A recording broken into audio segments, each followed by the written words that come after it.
Hi and welcome to the School Shorts podcast. Thank you so much for your support and listening. And if you're finding this useful, please check out our social media pages at School Shorts NZ for more tips and giveaways. I am Melissa Chan Green, journalist and mum of two, and in this episode, we're talking money. An uncomfortable subject for some, but we better get used to it because our kids are going to be coming home with questions. That's because financial education has just been announced as a key focus in the new curriculum. So we're talking with Simon Brown from Banqer. They've been delivering financial education in some schools already. So we ask him, as parents and teachers, what more can we be doing to set our kids up for their financial futures? Simon, thank you so much for being with me on this episode. I think it's a really timely chat to have, and I think it's useful for so many teachers and parents at this stage. Can you just rate the current level of financial literacy amongst our young people? How would you rate it? It's a big question. And to be honest, it's a hard one to put a precise answer to. Unfortunately, in New Zealand, we opted out of this big international study that the OECD does on a regular basis around youth financial education a few years back. So we've sort of lost a bit of comparability. But if we look at adult financial education rates from an international perspective, we're sort of middle of the pack. We're by no means the worst, but we're also not the best. But sort of concerningly, that does suggest that we're going backwards and that we are seeing inequality, particularly with women and minorities. Right. So you think our financial literacy, our education, our knowledge around that is contributing to those declines, or is the knowledge around it is declining? I think, the research would suggest that the knowledge around it's declining. Not sure exactly why that is. Undoubtedly, personal finances are becoming more complex in terms of the products that are out there in the market for us to access, and that's probably partly attributable to it.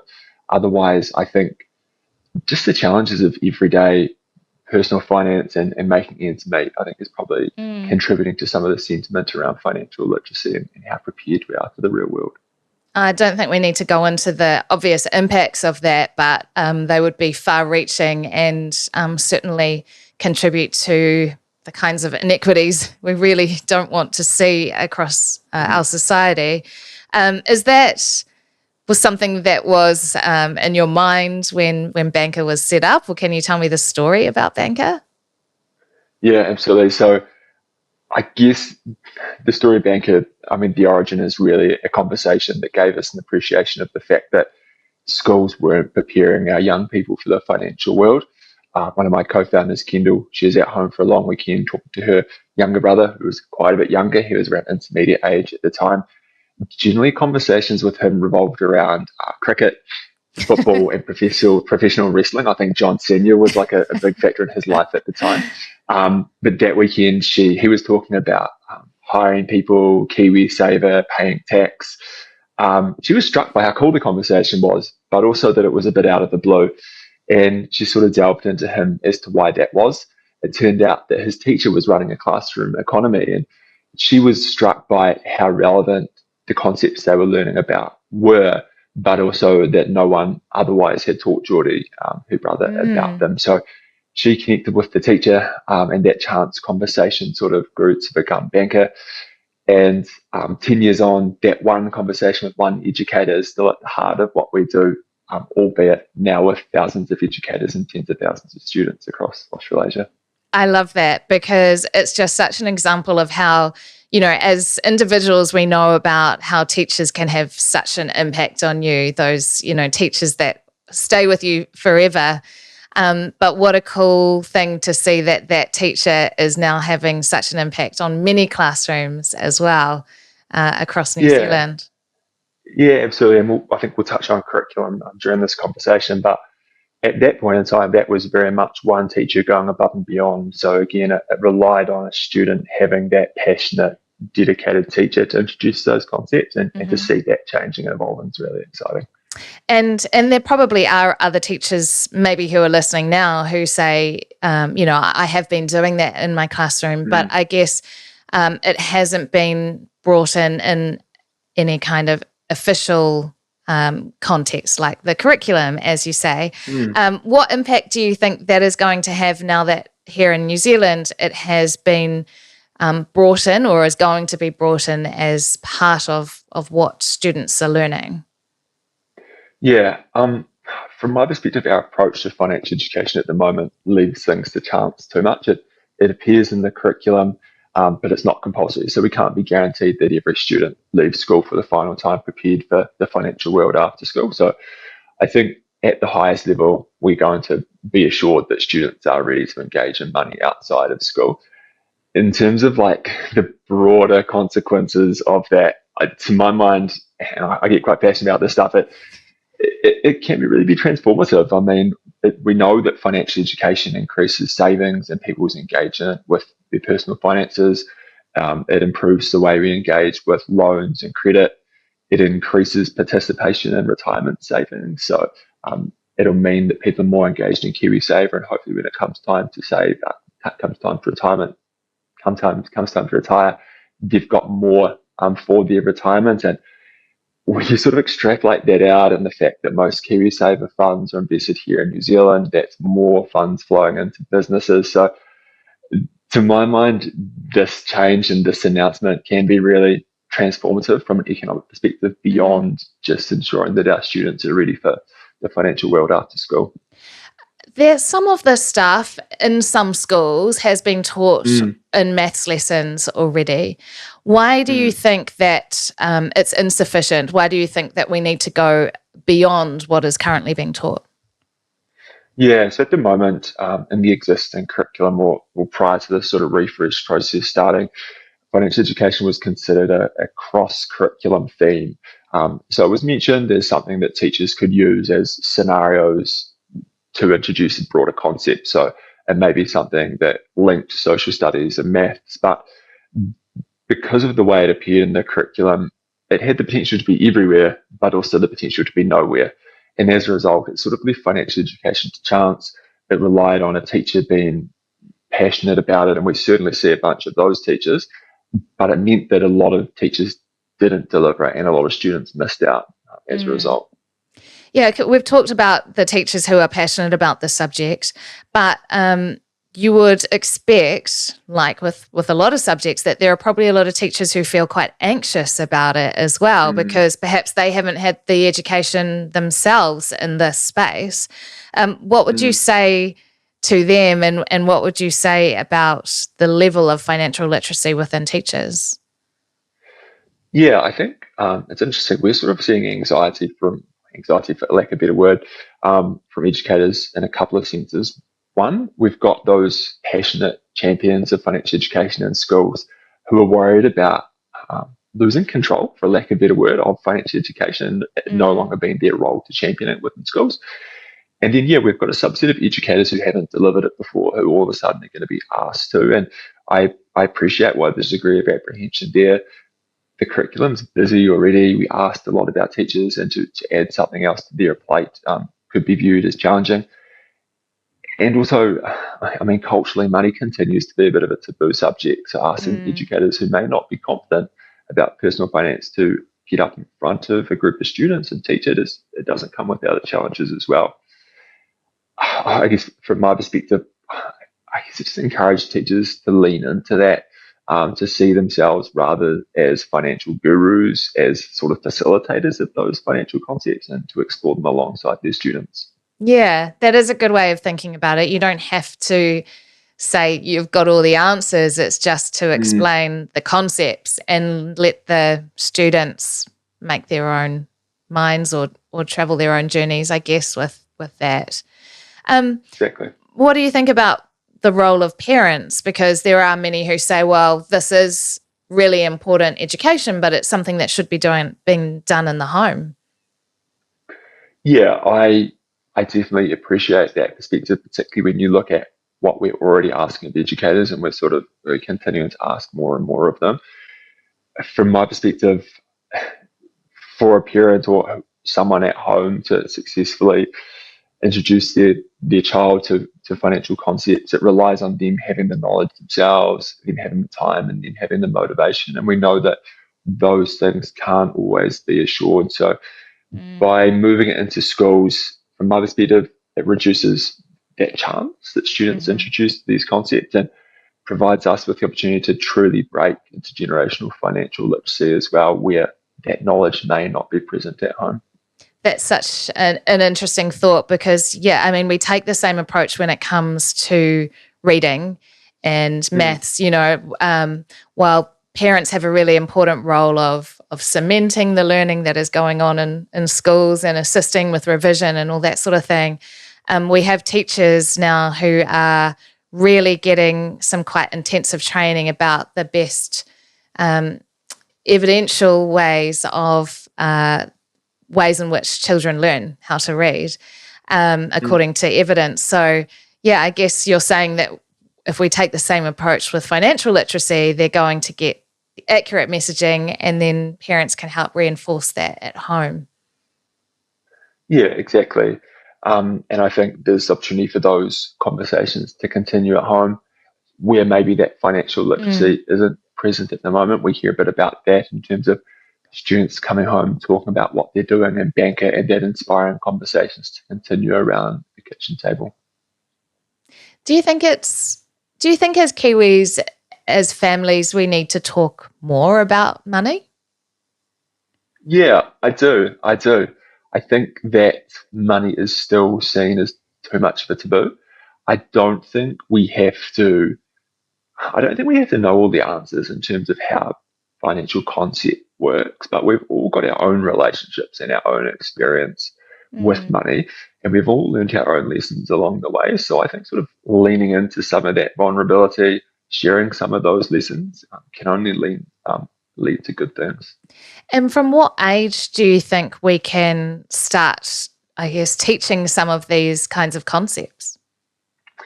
Yeah, a good question. And the answer is an interesting one. Research suggests that by age 3, kids can grasp basic money habits, and by age 7, financial behaviours are starting to become ingrained. And I know if someone's got a 7-year-old or an 8-year-old at home and they haven't started talking about money, then that's quite a confronting piece of research. But yeah, would sort of suggest the sooner we start and have these conversations, the better. Interesting. I mean, when you talk about ages too, I guess you're not going to talk to a 3-year-old about investment strategies, but you might. I guess I'm thinking about my own toddler, and we play shops, and she has no idea why I'm giving her some pretend money or what that even means. But I guess it's kind of starting that conversation, right? Yeah, exactly. And I think it's like anything in life. When kids get to a certain age, they just start being influenced by what's around them. So, as you say, they'll start seeing your interactions with money, and that will form the basis of how they think and interact with money as well. So, I think just being aware of that it happens from a young age and sort of supporting it where you can.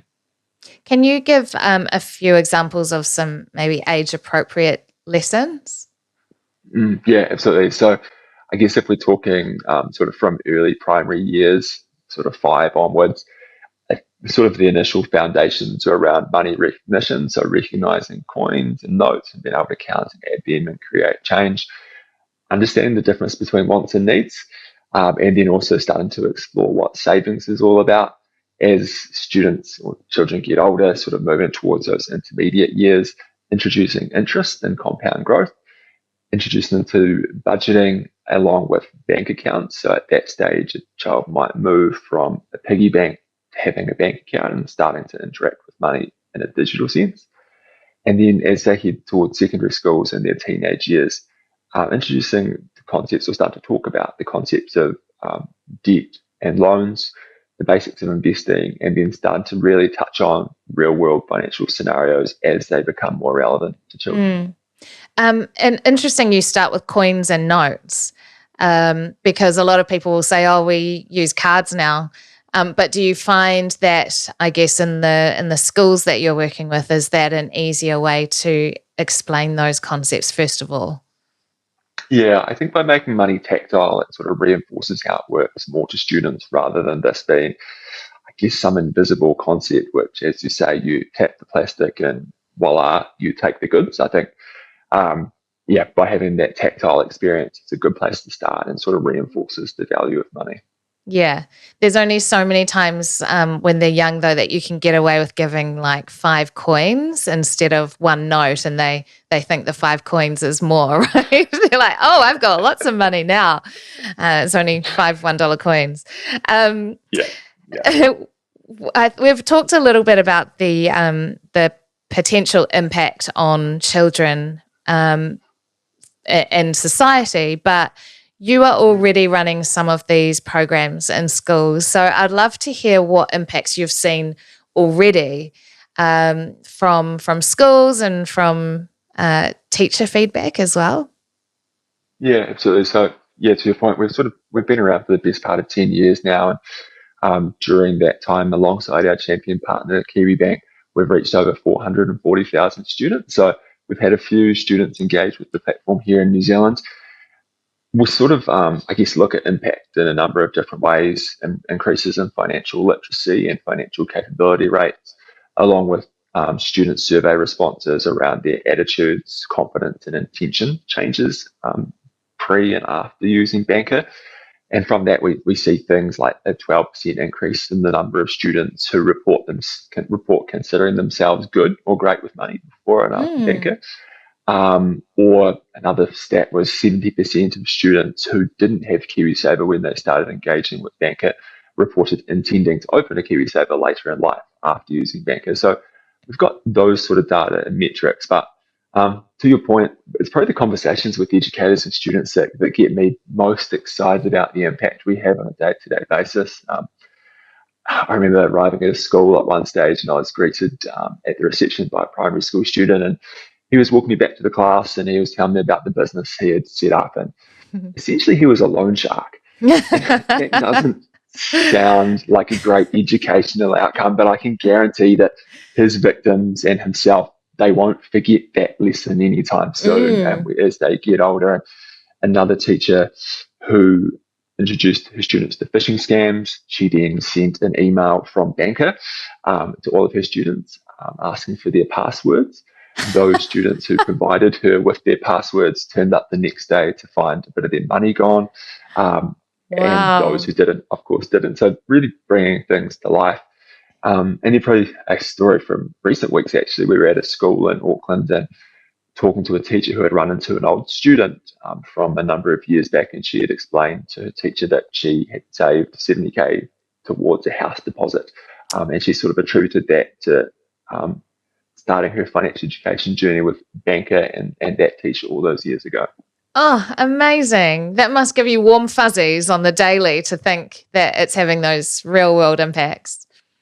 Yeah, absolutely. It's definitely when you have those days or those weeks where the business sides of things is a bit of a grind, sort of being able to center yourself around that impact or getting in front of a group of students in a class is definitely grounding. Yeah. And I love that loan shark story. Someone's going to get older and go, I'm really stuck for some money, but I'm not going to loan it off that company because I remember what Jimmy did to me. Exactly. It kind of sticks with them. Can you give some ideas, maybe some conversations or some games that parents could use at home if they want to make loan sharks out of their children? Yeah, absolutely. I think from my perspective, a lot of the ways you can sort of support or facilitate financial education at home comes back to just including children and age-relevant conversations about money. So the basic scenario I go to is if you're going down the supermarket aisles, what sort of conversations can you have about money with your kids when you're comparing prices, having them read tags, calculate discounts, add things up, or as you get to check out it, explaining what pay wave is and how it works. Or let's say you're going on a holiday, sort of involving your child around budgeting for the holiday and understanding the consequences and the sacrifices that are made to be able to do that. And in time, sort of supporting them, maybe providing them with some of their own money and helping them to budget that money. And as they sort of gain the ropes of those everyday experiences, I think there are some cool tools out there that allow you to support them to start engaging in the real world as well. So square one in their approach to pocket money and shares these kids' accounts, allowing kids to start investing. A couple of examples that sort of come to mind from that perspective. Yeah. And I guess to actually see how it works, like experiment with something when there's kind of not the risk of doing that with your own kind of first paycheck when you're got an after school job or something. Yeah, exactly. And that's sort of the ethos of our approach to financial education as well. It's letting students engage with money in a simulated classroom environment so they can make those mistakes in the safe confines of the classroom rather than them having real world costs once they've left school. So do they actually get, do they all have with Banqer kind of bank accounts and money in it, and then they have to make different kinds of choices with that money? Yeah, exactly. So we've got a few platforms, but sort of from year 4 through to year 13, we've got a range of different financial education platforms, all based around simulation. So they have a mock online bank account, they earn a fictitious wage, they'll pay expenses, and then they engage in personal finances just like you and I do at home and in the real world. So they'll have a fictitious KiwiSaver saving for their classroom retirement, they'll take out insurance to protect their assets, they'll start investing. So really getting hands-on with money. I love the sound of that. If schools or teachers are listening, they haven't interacted with Banqer before or haven't come across you, or even I guess if there are any parents who feel that they would like to reach out because they have some questions around financial literacy, what is the best way for them to do that? Yeah, so I guess just head on to our website, banqer.co, and you can find out a bunch more information there. In the primary school space, they're able to access the platform at no cost thanks to that support we have from KiwiBank. So it's easy for a teacher to check it out and get a feel for it. And then in secondary school space, we also have some support there to make it accessible to all schools as well. Amazing. Well, Simon, thank you so much for joining us, talking through some tips there for teachers and for parents and for telling us a little more about Banqer. I'm sure we'll hear more about you and we'll check in perhaps as the financial literacy curriculum really beds in and what are some of the things that you are seeing as an outcome of that. But I appreciate your time for this episode. No problem. It's great to chat. Thanks. Thanks so much for tuning in today. If that topic was helpful for you and you'd like to hear more, please do like and subscribe. It sends me that feedback. School Shorts is all about supporting busy parents who want their children to thrive. Follow on social at School Shorts NZ for fun ideas, helpful resources, and exclusive giveaways.